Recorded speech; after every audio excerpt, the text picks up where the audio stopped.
ngai nazali ko finaliser ba clip oyo nzambe a permettre ete nasala qui déjà CD boskize ngai CD silaki ce qu'on a finalisé ne ba clip. Merci beaucoup. Titre album ezali Amour du prochain. Album Olen Nadako Salango ezalaki na titre Reconnaissance à l'éternel. Où est la 5e chanson na quatre album. Mais tellement nazui tant moulai ako sala album oyo pe ako partager mona bandeko nzambe ay ko révéler ngai que message oyo eza na quatre album oyo il faut ezala na titre nango Amour du prochain. Bien aimé, dans la société nabiso pour l'instant, il y a tellement manque d'amour na kati ya ensemble nabiso, na kati ya bandako nabiso, na kati ya société que nous vivons, il y a tellement l'absence de l'amour. Nzambe a confié la mission au eke na mema amour du prochain et kota kati ya mabota ya bana nzambe kati ya bandako nabiso pour à réconcilier biso lisusu parce que sur le total de Genèse à l'Apocalypse, Seigneur Jésus-Christ il nous parle que de l'amour. Kokota lelo kosala studio ezate ke eloko oyo na reva ki to na penser ki yango banda kala premièrement musique eza eloko oyo na botami na monde ba musique eza eloko ya makila. Je me souviens papa zalaka artiste koyemba banzembo na série na bangwana ya kala ba grand frère nyonso oyo na botami na bango na lingomba pardon na famille ba misu ba beta ba guitare. J'ai un frère même à Paris, Léon Lukaou, mais bien la combat Léon Manaja, c'est un grand chanteur, avec un peu batterie bien. Donc vraiment musique est zélo comme Akila. Naïmbi na orchestre ya Mokili, on est au orchestre ya Mokili, ben musique profonde ya quartier, ba oba yebingai naïmba na c'est ça musique, naïmba pena mo orchestre moi mingi za orchestre na so ya quartier, pas na Koli précisément na Njili, mais awa na poto na zo salela nzambe depuis longtemps. Parcours na ngai je me souviens que ndenge bana nyonso bakolaka na quartier nazalaka na quartier nazala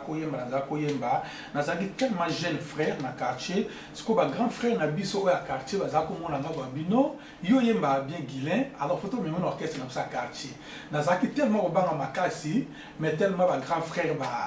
appuye kaka bamemi ngai babino fo yemba bamemanga na orchestre na biso ya quartier na c'est ça musica nazalaki le seul jeune oyo azalaki na orchestre wana c'est ça musica jeune. Bon, dans l'époque, bon, je me souviens, quand même na émission moko ya Papa Kakusa. Ils allaient qui vendredi, badako bengango émission moko savoir choisir. Quand émission c'est longtemps. Donc vraiment, nazamona on a bandi ko yemba lelote, na banda ko yemba vraiment kala. Album on a bandi ko réaliser en Afrique. Na salaki en Afrique na studio Maxi Media. Pambola Nzambe pour la studio précisément ingénieur de son Junior Kadia que je salue en passant ba frère wana ba edenga mingi grâce à sœur Alice Ali qui n'a pas salué yende motasunga kingai eke na réalisé album on a kin et puis encourager kingai malgré cela qui idée na ngai na réaliser on a kin veut dire na sali 5 titres na Kisasa. Nazaki na idée ya ko réaliser album nanga na Kisasa te mais na profita ki surtout tant na kenda ko kutana famille ndenge zala kaka to fani na poto moi tant mulai na bina ki ta la famille alors nazalaki pe ko travailler déjà awa maquette na frère jeune frère na ngai Anskiala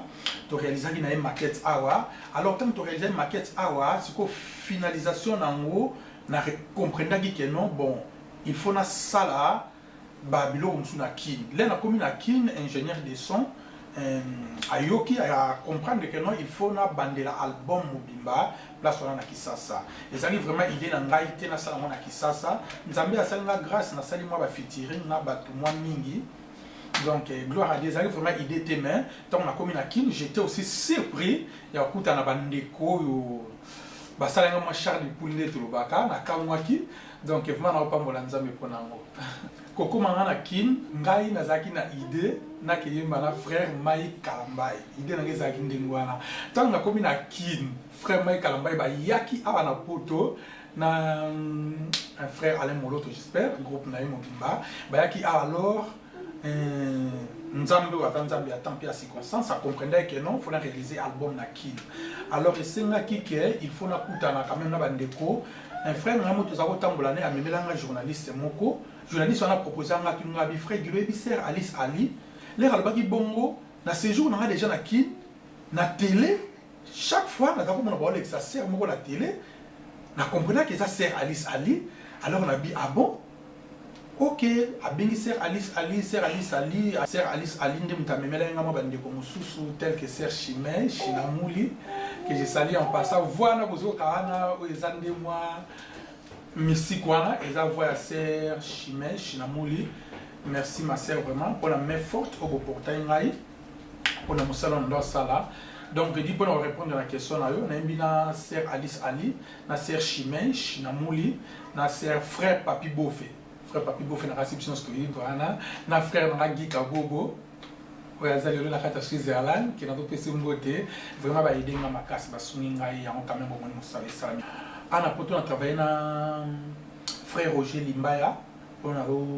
pambola ensemble vraiment pour na ça musala bien il me dasanga ba programmation ana il y a des chansons ezali Zibulanzo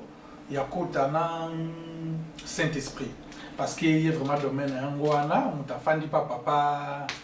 ningonde pendant tant moulai azaki la boîte pendant machine vraiment tant frère ikai sangai di solo nae na mona ke comme ka rosanga misala wana imda sale loko ana puis na travailler na ba jeune frère ya les étoiles que nzambi ya pambola bango basunginga na mwa misala meke. Donc c'est ça idée na ngai ezalaki soki nzambe asungaki ngai et que na travailler na producteur moko.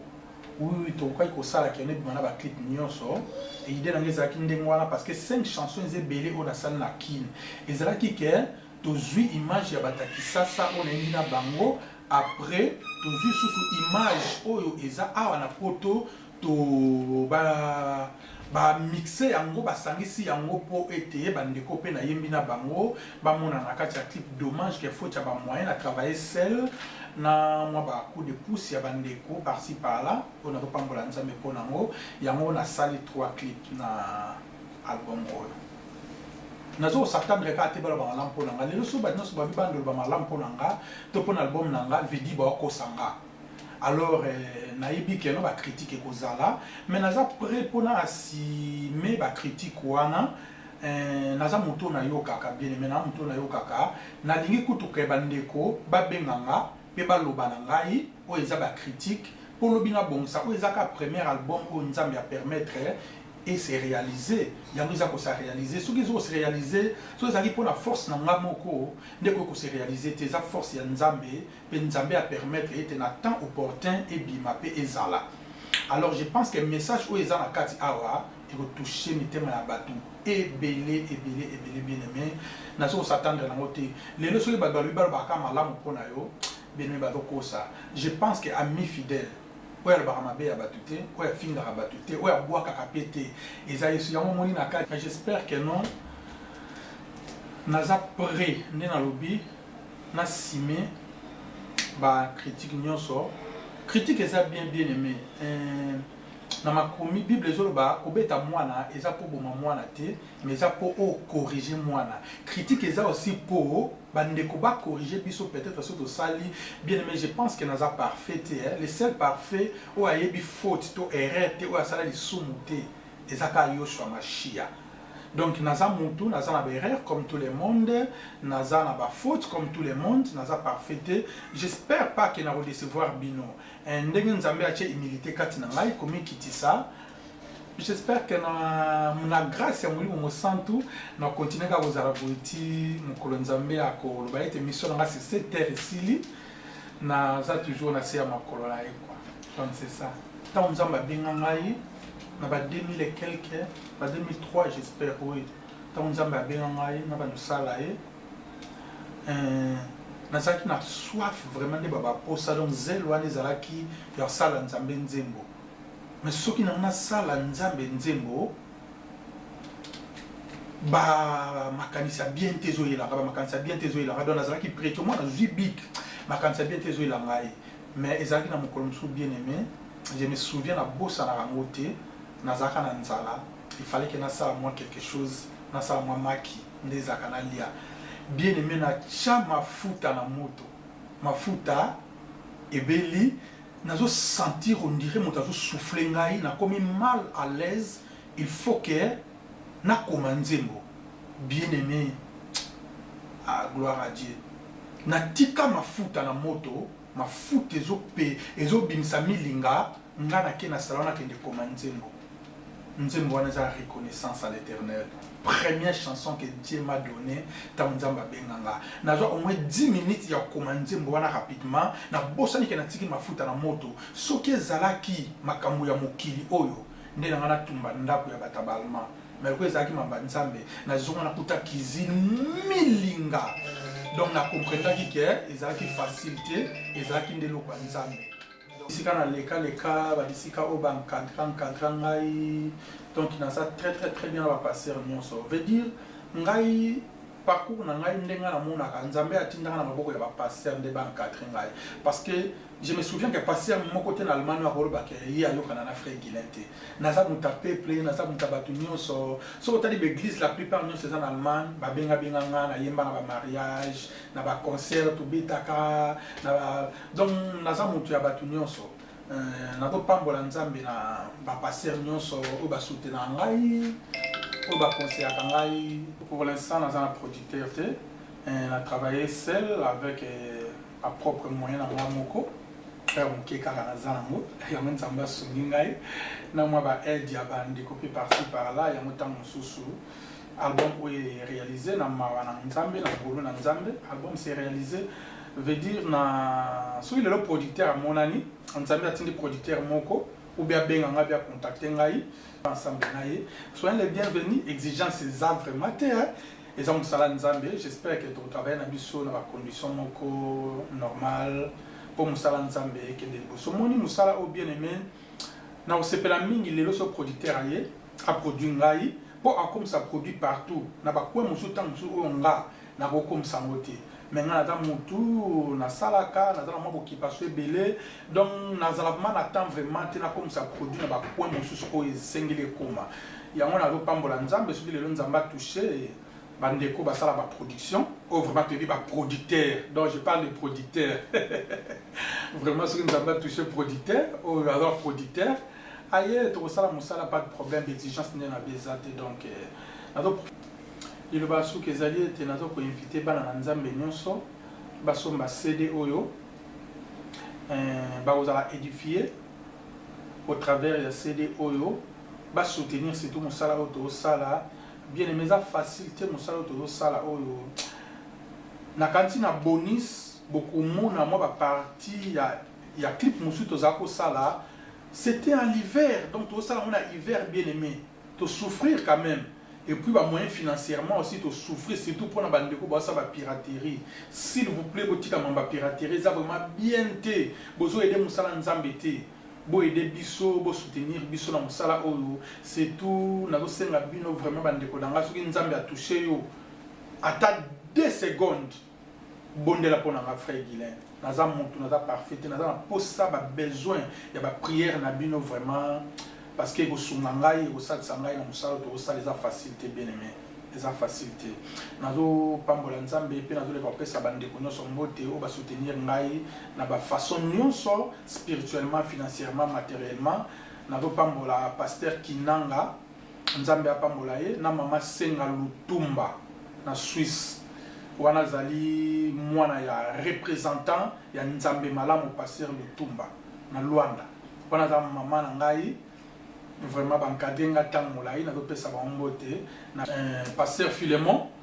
na maman Judith Mbote apôtre Martin Dongala vraiment merci papa na ba conseil ma vili merci maman bana borum nkola pambola bino maman boko nye toujours kobonde la pona ngai na saluer ancien zola po ya zali papa o encadrer nga tamolai vraiment nzambe ya pambola o pe libota na mobimba na pesi évangéliste Guy Mawete na Luanda vraiment kola pambola ye maman Mireille Mbangi Lema na Suisse nzambe ya pambola ye vraiment en tout cas pasteur Edi Mayele pe musungi na ye kola pambola bango na kati ya Suisse frère nanga JC photo na kati ya Lausanne vraiment bo continuer toujours ko bonde la pona ngai nzambe ya kosala